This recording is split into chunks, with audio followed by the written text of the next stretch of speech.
Our reflection today continues from Ecclesiastes. Today we are going to read chapter 2, which is continuation of chapter 1 that explains to us the meaning of life. We come to understand that life is useless, life is vanity when we spend our time without God. But life is meaningful when we live in the light of God, because our prayer and our aspiration is to enjoy eternal blessedness with God. So I read Ecclesiastes chapter 2 from verse 1 to the end. I decided to enjoy myself and find out what happiness is, but I found that this is useless too.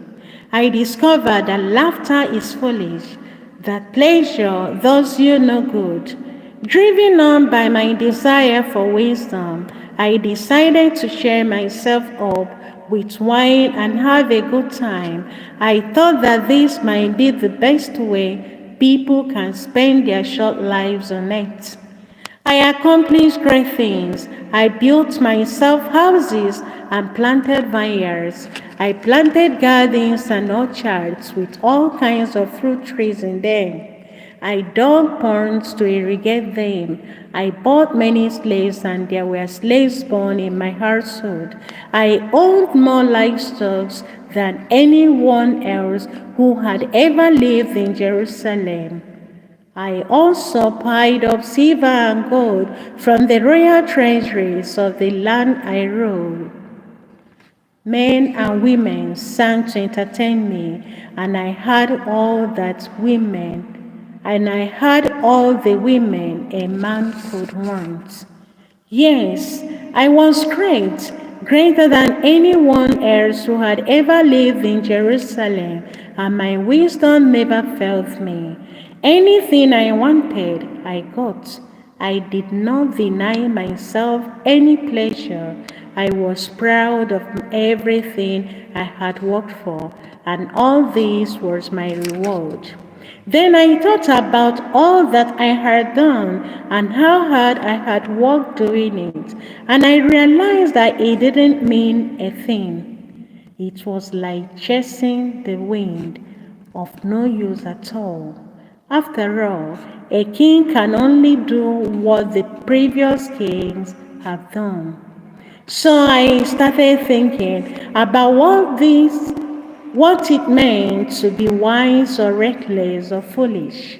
Oh, I know. Wisdom is better than foolishness, just as light is better than darkness.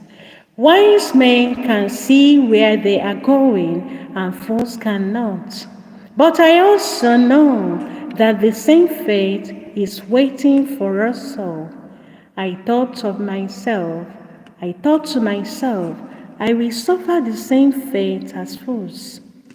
So what have I gained from being so wise? Nothing, I answered, not a thing.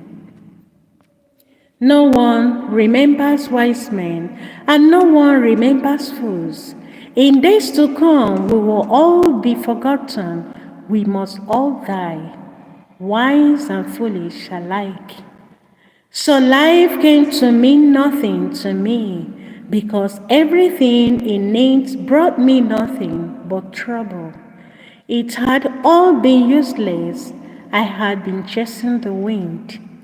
Nothing that I had worked for and earned meant a thing to me, because I knew that I would have to leave it to my successor, and he might be wise or he might be foolish. Who knows? Yet he will own everything I have worked for, everything my wisdom has earned for me in this world. It is all useless. So I came to regret that I had worked so hard.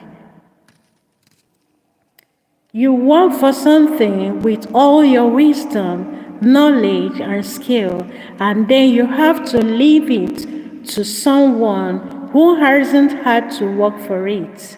It is useless and it isn't right. You work and worry your way through life, And what do you have to show for it? As long as you live, everything you do brings nothing but worry and headache. Even at night, your mind can't rest. It is useless. The best thing a man can do is to eat and drink and enjoy what he has earned. And yet, I realize that even this comes from God. How else could you have anything to eat or enjoy yourself at all? God gives wisdom, knowledge, and happiness to those who please Him, but He makes sinners work, earning and saving, so that what they get can be given to those who please Him. It is useless. It is like chasing the wind.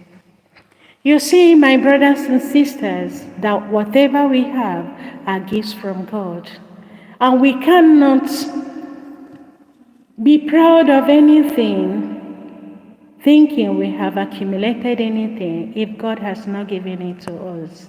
But remember, whatever you have today, you will still leave it for others, because no one goes to the grave with what he has accumulated here on earth. Empty-handed we came into the world, empty-handed we go. Let us remember to be prudent in everything we do.